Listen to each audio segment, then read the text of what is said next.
Let's be honest, when's the last time you turned on your TV to actually watch television? I mean, like full-on cable television. There's probably a lot of people out there that would probably say no. Instead, they're probably thinking, oh man, can't you just stream it? That's what brings me to say that television and even cartoons itself are dead. Okay, I'm saying this mostly for engagement, but there is some truth hidden within there. With this topic of today, I'm going to actually look at the state of multiple big cartoon channels. Sadly, our first one is the biggest hitter, I feel like, out of the bunches. Nickelodeon. I mean, biggest hitter as in the biggest downfall out of all of them. On a side note, I actually do have something very positive to say about them in general. They have made some really big blockbuster movies that did supremely well. This is really due to the Teenage Mutant Ninja Turtles movie, which was like one of the biggest hits whenever it came out that summer. On top of that, of course, they've released multiple SpongeBob movies. But really, whenever you're looking down to their movie releases, it does relate to what's going on with the television side of things.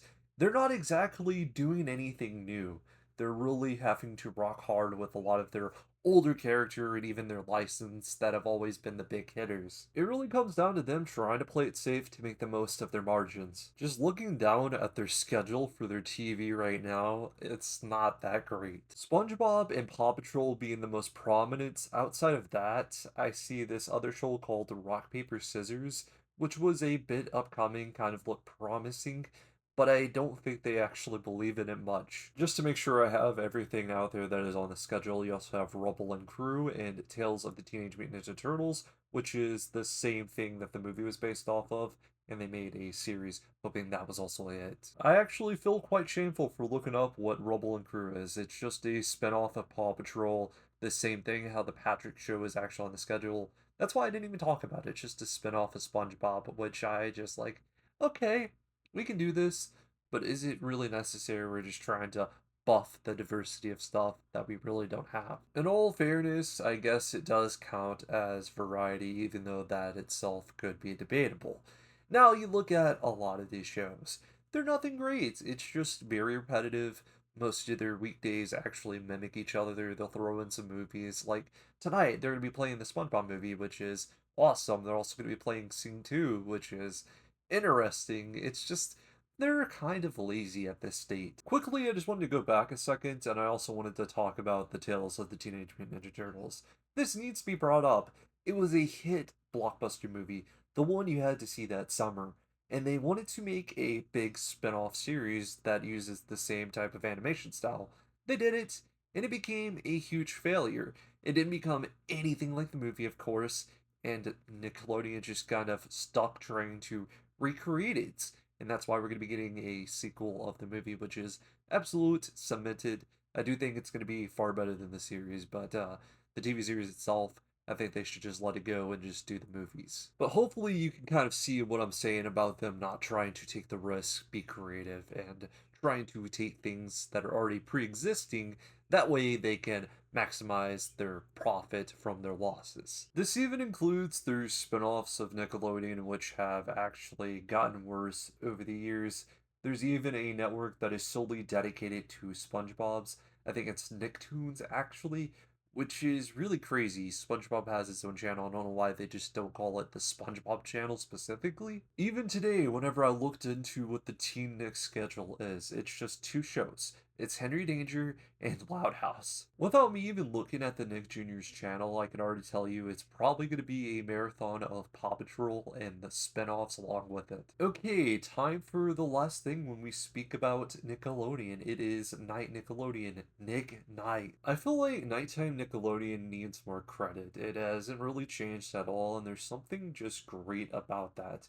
Even through time where they had these really popular cartoons, at one point, they did try adult cartoons on that part of their channel, but it didn't do too well, and what they've stuck with is mostly things like Friends, even Big Bang Theory, and after looking at the schedule, even Modern Family. That part of the network was never really known for diversity, it was more like consistency. You always knew that they were going to be playing Friends at some point. As for my case of nostalgia, it was always Full House, which was actually a pleasant show that I think is really special.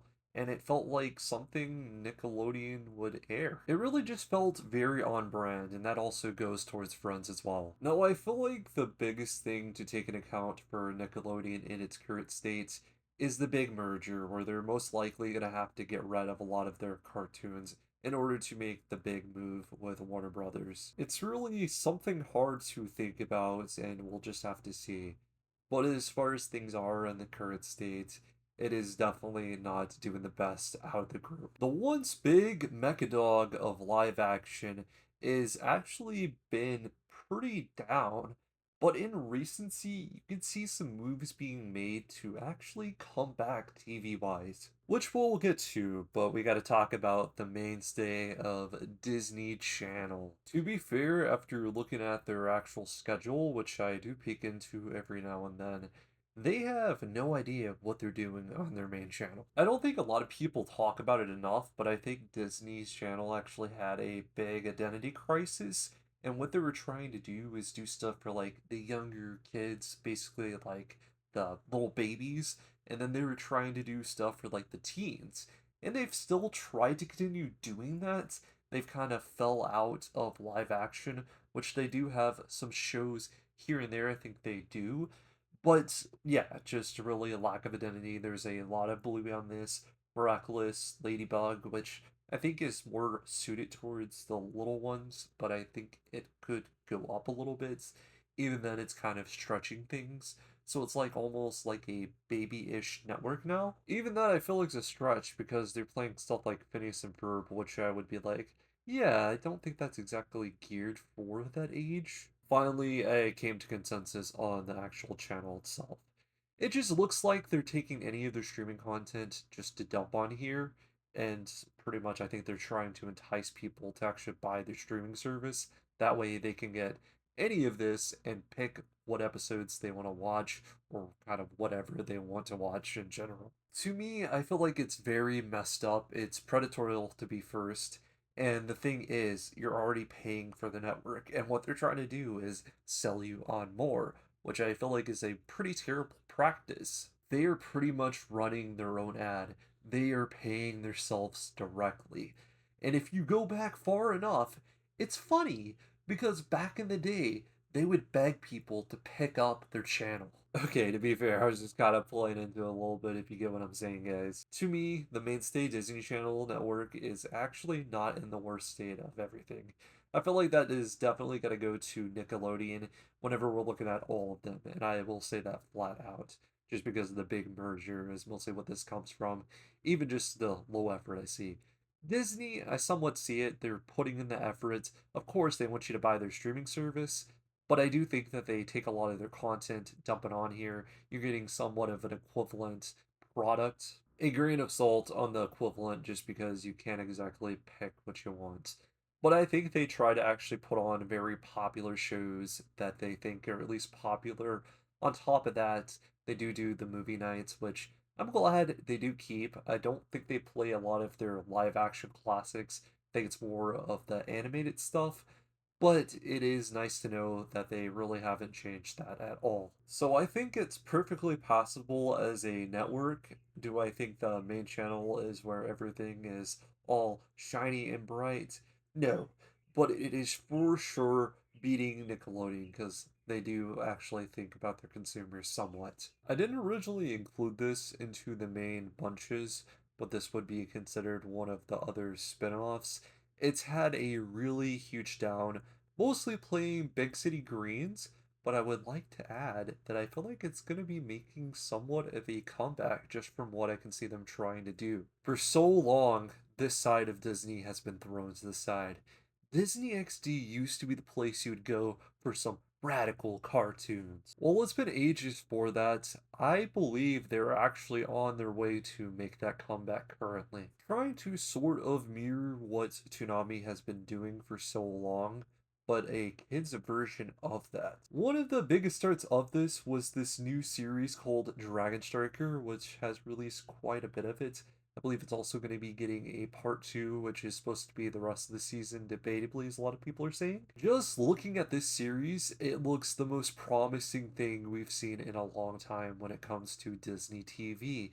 and it's heavily inspired by anime, which is kind of inspired their own mini anime block on Disney XD. Bakugan, Yu-Gi-Oh!, Beyblade X, even a crazy sneaky move that I don't think a lot of people talked about.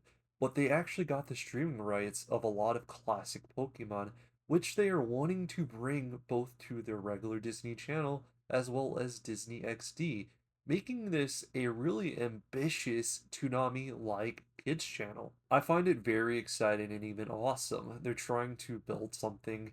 I feel like whenever it comes to Disney and anime, it's always been fairly bad. And finally, I think they're finding something, doing it the right way, instead of trying to build everything. They're actually taking pre-existing stuff that fits well within their block, and they're even adding on to it with stuff such as Dragon Strikers, which I do have high belief they'll probably bring in another great show along with all this. Which just could be Pokemon, but I think there's an even bigger move eventually to come. Which, if you think about it, could even be just something as simple as a rebranding, which looks very possible here. But yeah, when it comes to Disney TV, this is their brightest spot, and I do hope the best for it. Lastly, we are here with what I consider to be the saviors of cartoon TV. But even though I consider them being the saviors, they don't do everything right, which has been something we've seen a long time with the daytime Cartoon Network schedule. For a very long time, it was lacking original content or even premieres in that case. But I will give them credit where credit is due as of late. They've actually played a newer series which premiered before it actually streamed, which was Regular Show The Lost Tapes. Another great example I feel like is Ayanu. Yes, they don't play it through the week, they'll play it on the weekend specifically, but they are trying to play it, and I do think that shows a sign that they're willing to give some of their new content a chance. Really, that is one of the only few or only instances of that happening. When it comes to the biggest negative of all to me, it's them not wanting to take the risk of originals. And I feel like that is what was the soul of Cartoon Network. They would take chance on things that other networks wouldn't pick up. And it pains me to say it, but what they do today is they'll take a already pre-existing big time show and they'll do like a second spin-off of it. And it turns into them actually giving their own rights out to a streaming service to produce their own series, and it causes this limbo where they don't want to premiere it because they're scared of the risk. Or it's just straight up in the clause of whatever they fill out. But it just shows you that they're not willing to be that creative these days. And that's something that is very painful, as Cartoon Network used to be one of the most creative networks out of all of these Cartoon Networks. That's at least for the daytime portion. On a bit of a brighter side, you have Adult Swim. It's had a lot of ups, and I feel like they're in a point where things are looking pretty standard. They're kind of waiting for their next big thing, in other words, I would say. They still have Rick and Morty, which has been a major mainstay, and it's still getting new seasons. But just looking at the departure of Smiling Friends, which I think they did the smart thing and ended it on a good note, rather than trying to keep going like Rick and Morty, which can quickly ruin a series. But yeah, they really don't have anything too new as far as I can see. And just looking at a lot of the series that we've been getting as of late, it either goes on pause or it's like a short little series off and on, which I don't think is bad. They're really pulling out of these smalls, which is like their version of shorts. And I think that is what truly brings in really good stuff, and it's been working very solid because originally that's where Smiling Friends has come. So I'm hoping they continue to go down this route. It gives us a lot of content, and it goes up, it goes down like anything else, and I think that's fun in a lot of ways. Now, what a lot of people are probably waiting for is the actual schedule for Adult Swim itself, which I do look at daily if you do watch this channel, and I've seen a lot of ups, I've seen a lot of downs, and it comes to a point in the month where it's pretty repetitive, but in a way they do try to switch things out every so often. It's not done very quickly, but yeah. They're going back to their old ways of actually really depending on certain shows, such as Family Guy, Bob's Burgers. But yeah, Family Guy, Rick and Morty are the two big ones that they're kind of using as a crutch of the entire block of Adult Swim. Very clearly, once again, they are overloaded by a bunch of the Fox shows. I don't think this is a bad thing. I knew this was a part of them obtaining Family Guy, But sadly, that big departure we had of King of the Hill left me a bit saddened because I always felt like that was one of the staples of Adult Swim.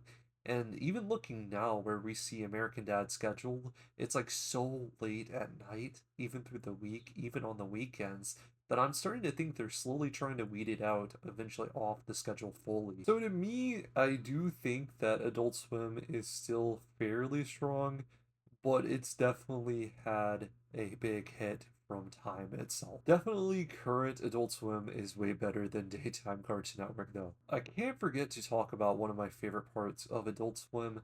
Now, it's definitely been pretty repetitive as of late, but whenever it first came out, and even for a long time while, I was so excited. And even now, I'm still pretty excited that we even have it.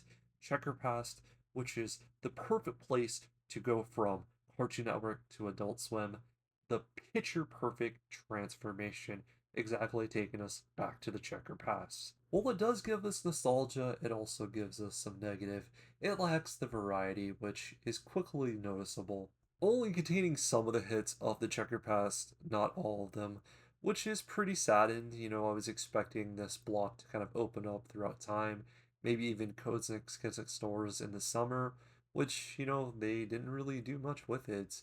I think the craziest thing they played was Samurai Jack, some Cow and Chicken, but yeah, nothing really stood out as like wild cards. So yeah, I would hold Adult Swim fairly higher than daytime Cartoon Network. I actually forgot to say another positive thing earlier about Cartoon Network, and it's the fact that they still do themed schedules, which from time to time, it's very apparent that it's thrown together for something they do consistently, but it's something really cool whenever they do it, even whenever it's like dead time wise, whenever they do happen.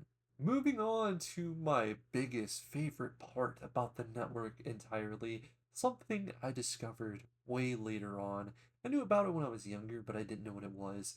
It is absolutely Toonami, a way of spreading both modern and vintage anime to a Western audience. And whenever I'm talking about modern, I'm talking about things that are actually like very hot series that should be very hard to get. Somehow, this channel was able to get Dan to Dan season 1 and season 2 from Netflix and air it on their Toonami schedule from start to finish. And even then, I think they played Dan to Dan season 1 at least 2 or 3 times in a row, which was insane. On top of that, they also were able to play Tokyo Revengers, which is still going on. I believe it actually ends this weekend. Same thing with Blue Lock Season 1, another huge hitter. If that wasn't enough, they're also still airing One Piece, which has stood a tale of time. So currently, I gotta say, this is probably one of the best channels as far as scheduling goes.